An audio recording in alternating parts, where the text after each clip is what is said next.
some MLS action now. Inter Miami against Cincinnati. Rodrigo de Paul introduced to the crowd. Right, is he going to button his shirt or not? That's how it's going to be. Lionel Messi, who is of course suspended. We'll get to that in just a moment. Take it to the 11th minute. Header saved here. Nice ball in and well-timed run, but very, very good save. 68th minute. Shot would be spilled. I know. Cleared off the line here by Luján. The goalkeeper doesn't do very well initially, but Luján stays with it. What do you mean? What do you mean? What do you mean?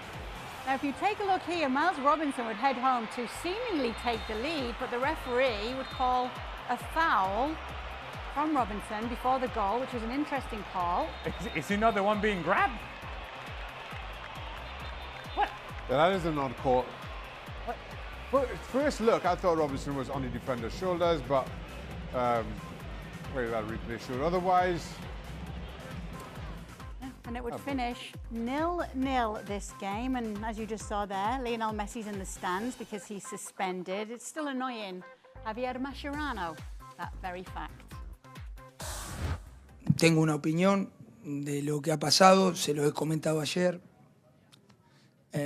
Nada, no vine acá ni para criticar la MLS ni para cambiar las reglas. Nos adaptamos a lo que sucedió, más allá de que no comparto la decisión, no la comparto para nada, pero bueno, nos hemos adaptado. Lo que sí me resulta extraño es que un día, digamos, se diga una cosa un día y al otro día se tome otra decisión completamente diferente, porque todos lo escuchamos, lo que se dijo, de que era entendible, de lo que venía, de la cantidad de partidos que venía jugando. Nosotros nos perdimos, que se trate diferente. Ahora yo digo, hago una consulta.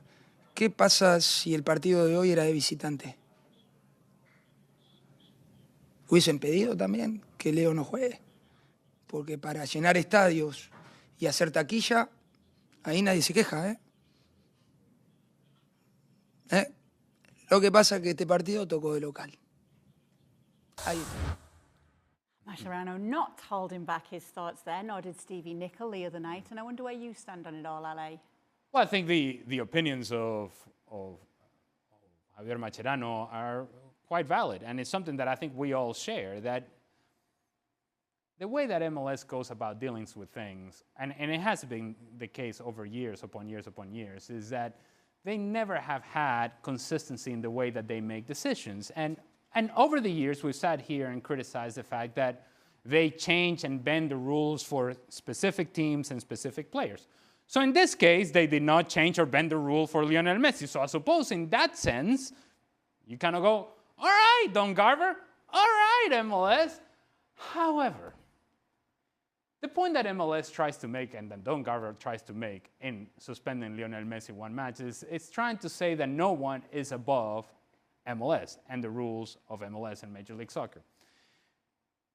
Truth of the matter is that we all know, the players know, the owners know, the teams know, the TV people know, everybody know, the fans know that Lionel Messi is above MLS. He is. And I'm not asking the league to accommodate Messi and how many games he plays and whether he gets suspended because of it or not. That's not the case at all.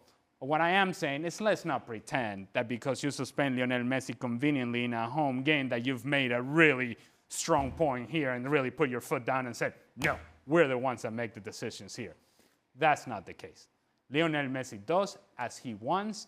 You may want to suspend him if you so desire, but be careful. Be careful that you're poking the bear here.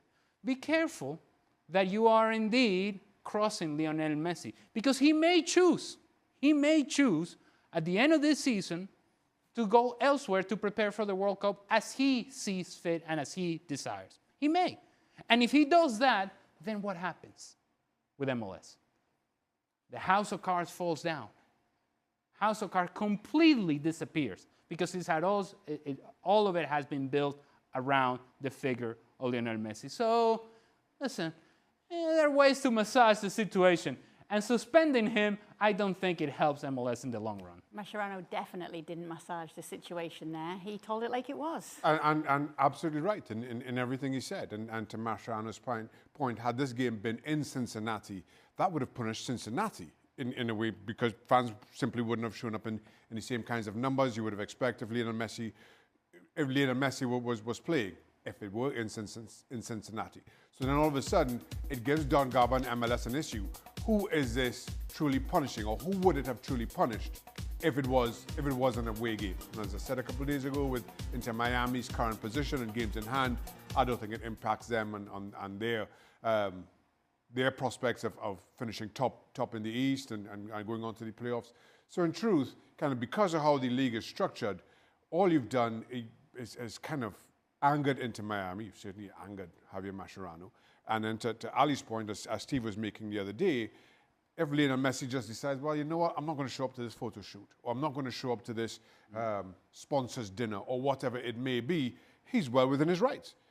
He's well within his rights to do that. And ultimately, while you make a stand that really had no telling impact, it may tell on you further down the road. Yes, we will definitely find out. We do have more MLS action to show you right now, though. The Vancouver Whitecaps hosting Sporting KC.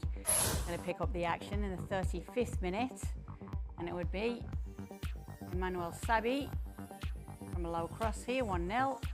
That's very much a Moreno finish, I think. Yeah, absolutely. Absolutely. It comes from poor clearance. Does this next? It's Ngando to make it 2-0. Oh, hello. The pride of UNC Greensboro, baby. Oh, Spartans. Let's go, G.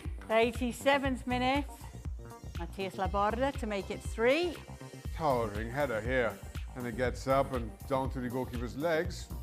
Now, we don't often show too many Vancouver highlights here on ESPN FC, but we thought we would today because Thomas Muller has been linked to Vancouver Whitecaps as his next team.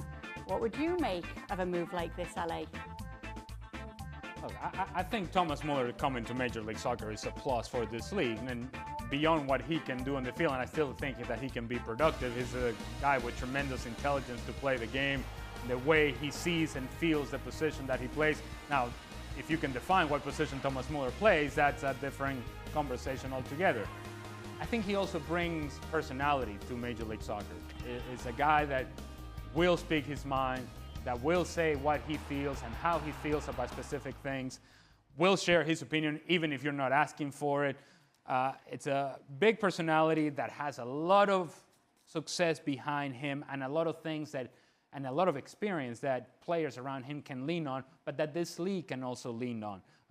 Thomas Muller certainly has been a tremendous professional as well at Bayern Munich, so you have to imagine that him coming to Major League Soccer, he would be excited to take on this project and embrace the league. And that's what we want from these big-time players coming from elsewhere, that first and foremost, that they embrace MLS.